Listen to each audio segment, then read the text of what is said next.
Hello everyone, welcome to our YouTube channel. और आज की वीडियो में हम पढ़ना शुरू कर रहे हैं वुंड बैलिस्टिक, जो कि फोरेंसिक बैलिस्टिक का एक बहुत ही इंपॉर्टेंट पार्ट है।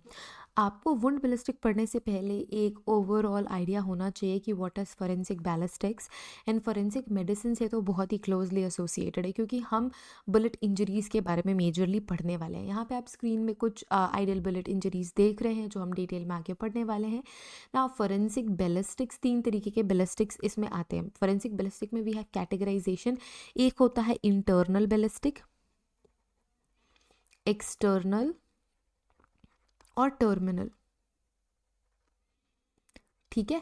अब फोरेंसिक बैलिस्टिक्स क्या है? बैलिस्टिक्स की जो स्टडी होती है बेसिकली किसी भी तरीके मिसाइल या बुलेट से रिलेटेड है, और अगर ये किसी लीगल कॉज के लिए पढ़ी जा रही है या फिर लीगल सिस्टम से रिलेटेड है, तब ये फोरेंसिक बैलिस्टिक्स कहलाती है। अब इसके जो तीन पार्ट है, internal ballistics, external ballistics and terminal ballistics, जिसमें टर्मिनल बैलिस्टिक्स हमारे लिए बहुत ही ज़्यादा इंपॉर्टेंट है। सो टर्मिनल बैलिस्टिक क्या होती है? जब बुलेट अपने टारगेट को हिट करती है, बेसिकली अगर किसी ह्यूमन को टारगेट करती है, अगर बुलेट किसी ह्यूमन को टारगेट करती है तो जिस तरीके की इंजरी वो कॉज करेगी, इंजरी को देखते हुए आप टाइप ऑफ बुलेट, कौन सी फायर आर्म हो सकती है, कितने डिस्टेंस पे हो सकती है, ये आप आइडेंटिफाई कर सकते हैं। तो terminal ballistic is again associated with forensic medicine, क्योंकि फॉर एग्जांपल अगर क्राइम सीन से किसी की बॉडी मिली है और उसमें आपको देख के पता लग रहा है कि गोलियों से इस पर्सन की डेथ हुई है, तो उन सब केसेस में आपको बहुत ज़्यादा इंपॉर्टेंट हो जाता है टर्मिनल बैलिस्टिक्स के बारे में जानना, कौन से डायरेक्शन से बुलेट चलाई गई है, किस तरीके से इंजरी हुई है और उस इंजरी ने उस बॉडी में क्या क्या चेंजेस किए हैं, ये आपको पता होना चाहिए।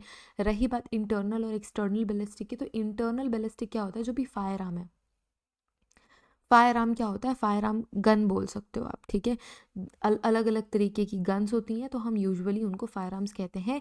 और ये जो उस फायर आर्म के अंदर क्या मैकेनिज्म चल रहा है, क्या सिस्टम फायर आर्म के अंदर चलता है, उसे हम कहते हैं इंटरनल बैलिस्टिक। एक्सटर्नल बैलिस्टिक क्या होती है? जब बुलेट जो है, जो बुलेट अपने फायर आर्म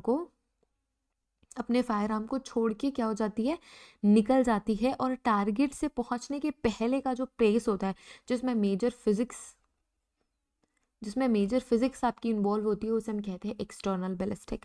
हम यहाँ पे वुंड बैलिस्टिक या टर्मिनल बैलिस्टिक्स पे फोकस करेंगे, और वुंड बैलिस्टिक पे फोकस करने से पहले एक स्मॉल इंट्रोडक्शन फोरेंसिक बैलिस्टिक्स पे रहेगा, ठीक है।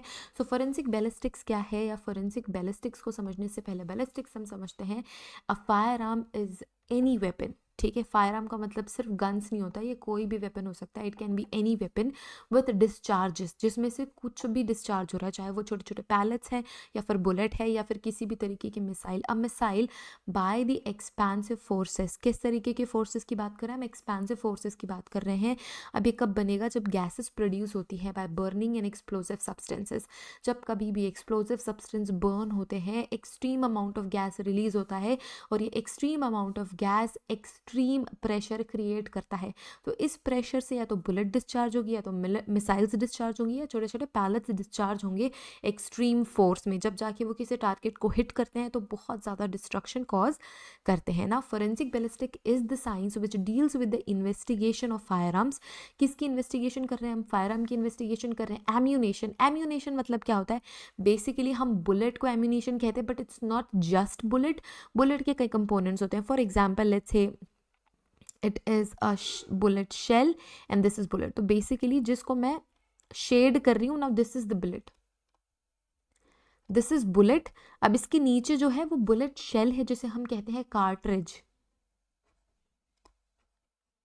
इसे हम क्या कहते हैं? इसे हम कहते हैं कार्ट्रिज। तो ये बुलेट हो गई है कार्ट्रिज। अब इस कार्ट्रिज के अंदर, या फिर आप इसे बुलेट शेल के नाम से भी पढ़ोगे, ठीक है। तो ये बुलेट कार्ट्रिज है या फिर बुलेट शेल है, सॉरी कार्ट्रिज है या बुलेट शेल है। अब इस बुलेट शेल के अंदर भी दो चीज़ें होती हैं, ठीक है। एक तो होता है प्राइमरी चार्ज, दूसरा होता है मेन चार्ज। यहाँ पे छोटा सा क्या होता है? प्राइमरी चार्ज होता है, जो बहुत ही एक्सट्रीम एक्सप्लोजिव होता है, जो थोड़े से फ्रिक्शन में भी बर्न होने लग जाता है। जब कभी भी फायर मैकेनिज्म होती है या फिर ट्रिगर पुल करा जाता है, तो एक स्ट्राइक, एक हैमर यहाँ पे आके स्ट्राइक होता है, और बिकॉज ऑफ द फ्रिक्शन ये क्या होने लग जाता है? जो प्राइमरी चार्ज है वो बर्न होने लग जाता है, जो कि गैसेस क्रिएट करेगा, प्रेशर क्रिएट करेगा और हीट क्रिएट करेगा। अब इस हीट से जो मेन चार्ज है, मेन चार्ज है, again main charge is also an explosive substance, तो प्राइमरी चार्ज भी एक्सप्लोसिव सब्सटेंस है, मेन चार्ज भी एक्सप्लोसिव सब्सटेंसेज है। तो ये दोनों सब्सटेंसेज जब बर्न होने लग जाएंगे तो एक्सट्रीम गैसेस का प्रोडक्शन यहाँ पे होगा। अब ये जो गैस है वो प्रेशर डालेगी किस पे, बुलेट पे, और ये जो प्रेशर है, इस प्रेशर की वजह से बुलेट अपने बुलेट शेल से रिलीज हो जाएगा विथ एक्सट्रीम प्रेशर, और वो फिर बुलेट की मैगजीन से फिर वो फायर आर्म की मजल से रिलीज हो जाएगा। ठीक है, तो इस कंप्लीट सिस्टम को जिसमें बुलेट भी है, कार्ट्रिज भी है, प्राइमरी चार्ज भी है, मेन चार्ज भी, मतलब एक्सप्लोजिव है, ये सारी चीज़ें मिलके एम्यूनेशन क्रिएट करती है।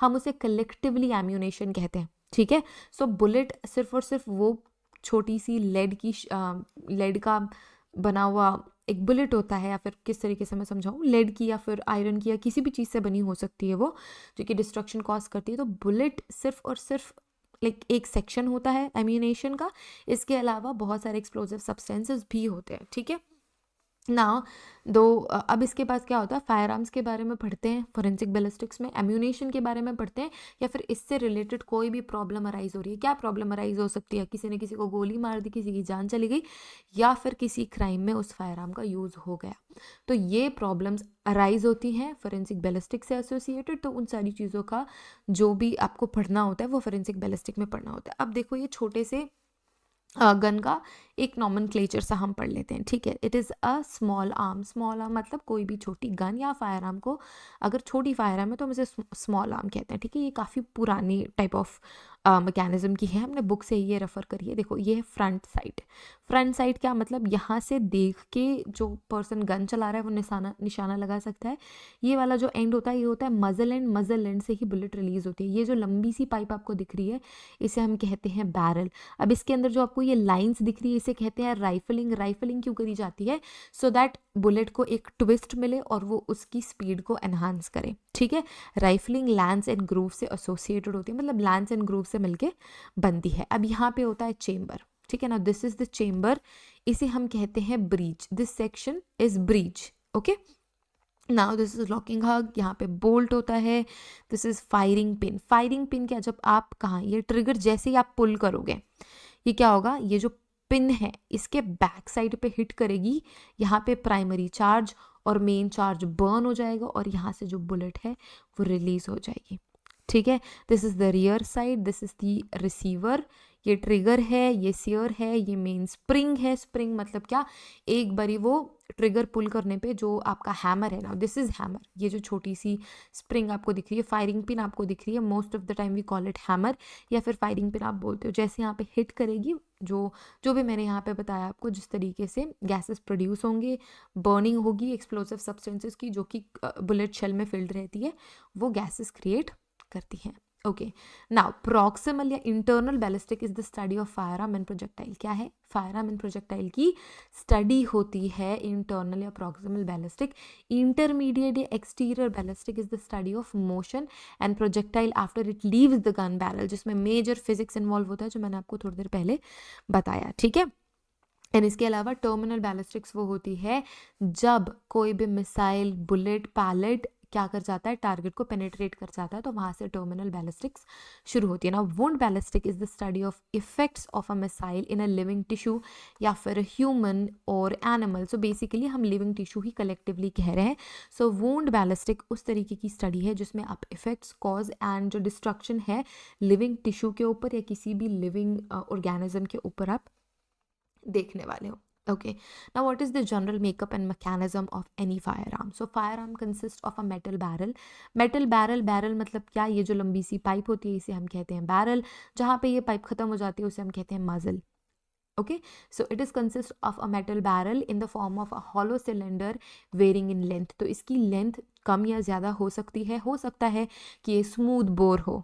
ठीक है, अगर इसमें कोई भी तरीके की, लेट्स से ये वाले बैरल में राइफलिंग हुई है, इसमें राइफलिंग नहीं हुई है, तो हम इसे कहेंगे स्मूथ बोर, इसको हम कहेंगे rifle. Okay, now which is close at the back and it is called the breach. अब ये कहाँ से क्लोज होता है, पीछे से, तो जहाँ से ये क्लोज होता है उसको हम कहते हैं breach, and it is opened in the front side जिसे हम कहते हैं मजल। Okay, now this the inside of the barrel consist of 3 parts. Barrel के अंदर क्या क्या चीज़ें हैं? The chamber, at the breech end it accommodate the cartridge which is usually of a large size than the bore। Bore से ज़्यादा large size का usually आपका बुलेट होता है या फिर आपके एम्यूनेशन होते हैं, और ये जो ब्रीच होता है वो अकोमोडेट करता है आपके कार्ट्रिज को या एम्यूनेशन को। Now next we have a taper.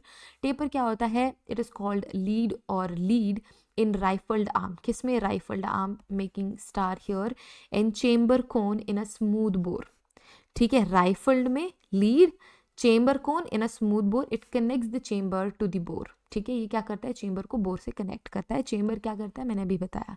Now the bore which lies between the taper and the muzzle. The bore क्या? It is like something which lies in between the taper and the muzzle. The breech action is attached to the barrel at the breech end to close the end of the barrel. ठीक है, अब आप आगे बढ़ोगे ना forensic ballistic में तो आपको ब्रीच लोडिंग मैकेनिज्म भी देखने को मिलेगा, जहाँ से ब्रीच से ओपन करा जाता था फायर आर्म को, है ना। आपने कई सारी मूवीज में देखी होगी, जो लंबी सी पाइप होती है उसको नीचे के साइड मोड़ देते हैं, एंड देन वहाँ पे जो गोल गोल स्पेस होता है वहाँ से बुलेट्स फिल करते थे। अगर आपने कोई पुरानी देशभक्ति वाली मूवी देखी होगी तो उसमें इस तरीके की गन्स देखी होगी कि जो पाइप है उसको नीचे खोल दिया एंड उसके बाद वहाँ पे मोटे मोटे कार्ट्रिजेस भरे गए, वापस से उसको खट करके वापस से ऊपर सीधा किया गया, एंड देन फिर फायरिंग कर रहे हैं। ठीक है, तो उसको हम कहते हैं ब्रीच लोडिंग या breech action. Now this breech action is attached to the barrel and at the end of the breech it is close to the end of the barrel। Now it consists a receiver which contains a bolt।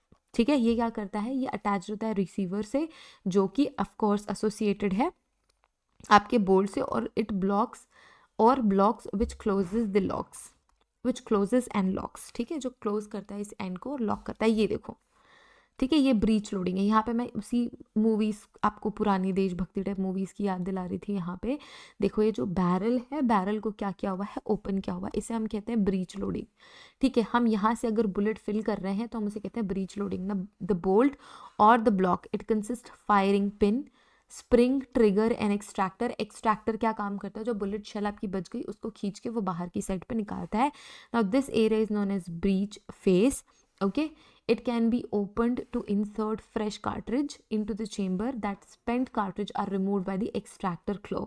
जो already fire हो चुका है उसके bullet shell को आपको extractor claw से या फिर एक्सट्रैक्टर से बाहर निकालना पड़ता है, एंड देन उसके बाद वापस से फ्रेश कार्ट्रिज, फ्रेश अनफायर्ड जो कार्ट्रिज है वो फिल यहाँ से करना पड़ता है ना। Bolt is a sliding road that pushes a cartridge into the firing chamber. Bolt क्या करता है? आपके फायरिंग चेम्बर में आपके कार्ट्रिज को पुश करता है, and it also closes and locks the system. When the weapon is close for firing the barrel comes into position again, a flat block of metal called breech face which seals the breech end of the chamber।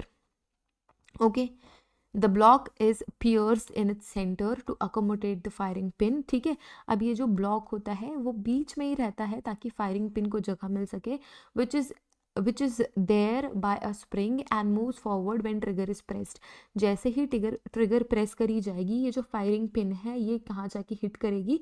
Bullet की back side पे जाके hit करेगी, ताकि friction से उसका जो explosive charge है वो क्या हो सके? बर्न हो सके। Now when the weapon is cocked, ठीक है, when the weapon is cocked मतलब आपने देखा होगा कई सारी मूवीज में हर बार एक खट खट खट खट की आवाज आती है ना। एक फायर किया फिर आपको खट करना पड़ता है, फिर दूसरा फायर किया वापस से करना पड़ता है।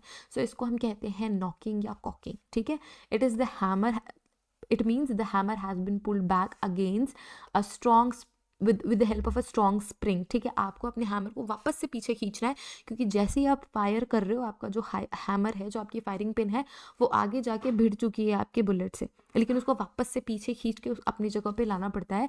बहुत मेहनत का काम होता है। When I was in university हमने विजिट करा था, I think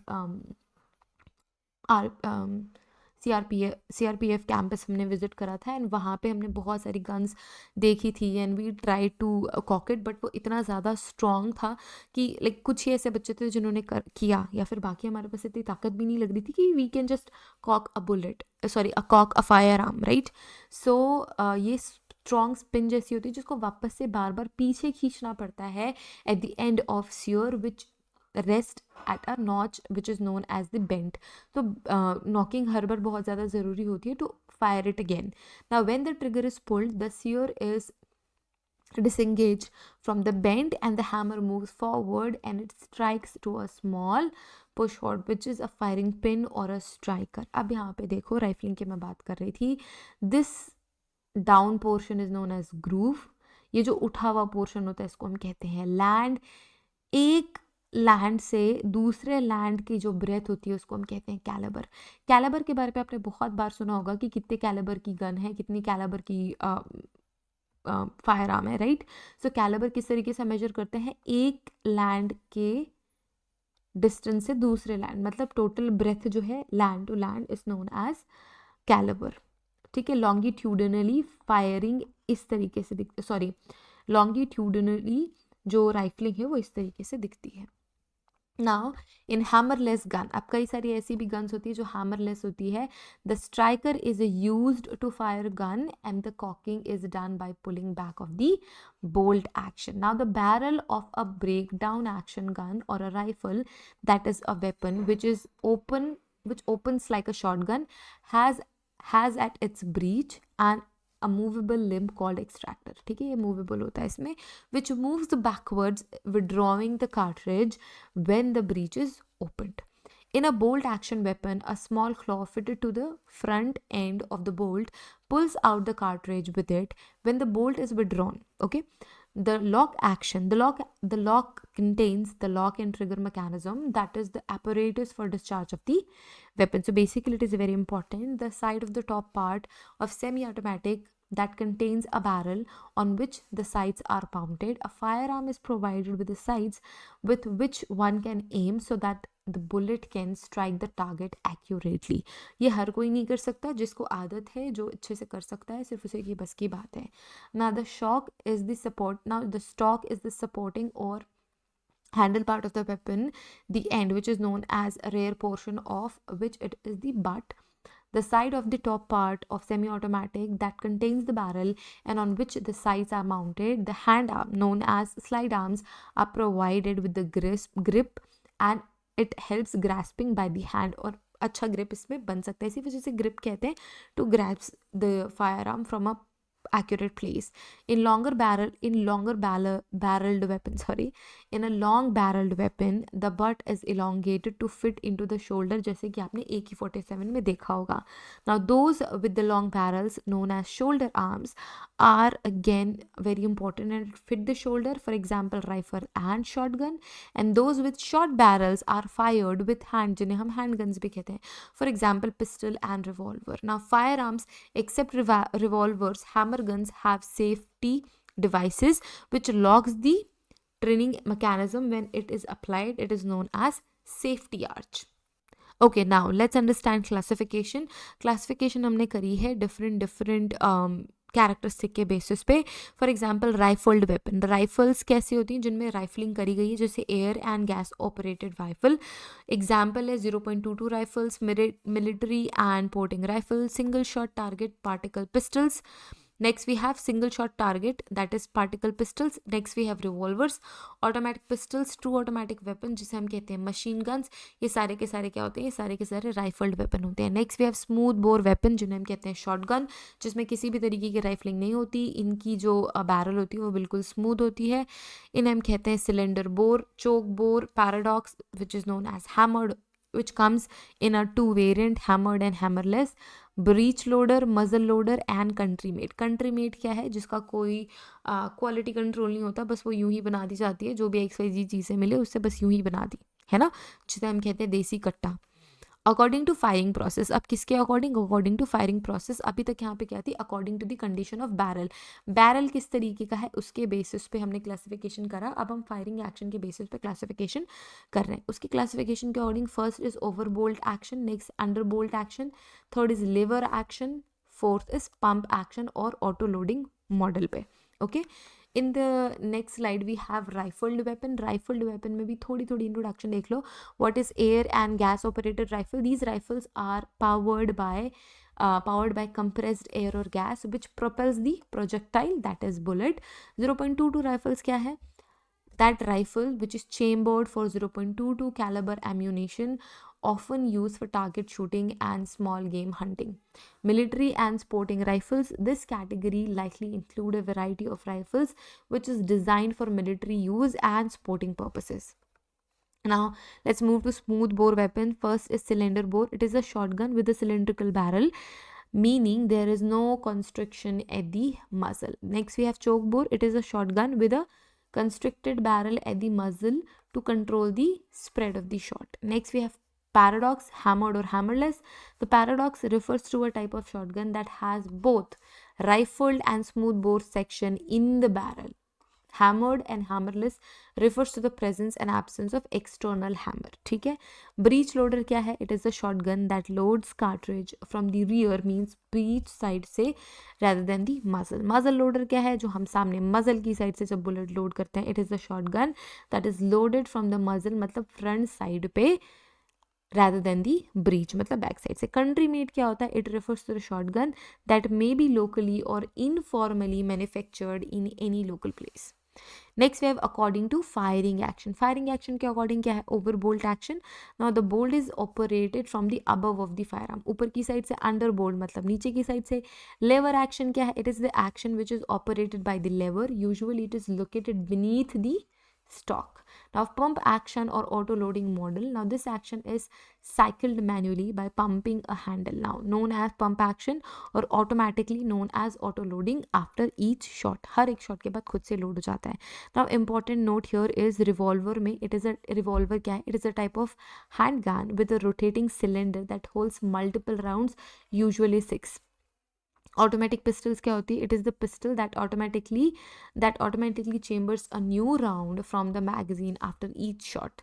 Now true automatic weapons क्या हैं जिन्हें हम कहते हैं? Machine guns. These are the firearms which is designed to fire continuously as long as the trigger is held down. That is known as machine guns. आपने movies में इसे ज़रूर देखा होगा. So let's end our video here. I hope this video is helpful. If this is helpful, like this video, share this video with your friends and subscribe our channel for more such videos. This topic is requested. You can also request your particular topic from forensic medicine and subject related to that. Basically FMT से आप कोई भी topic request कर सकते हो. We are going to cover all these topics in this YouTube channel. Thank you so much again everyone for watching this video. Have a great day. Take care of yourselves and see you guys in the next video. Till then, take care. Bye.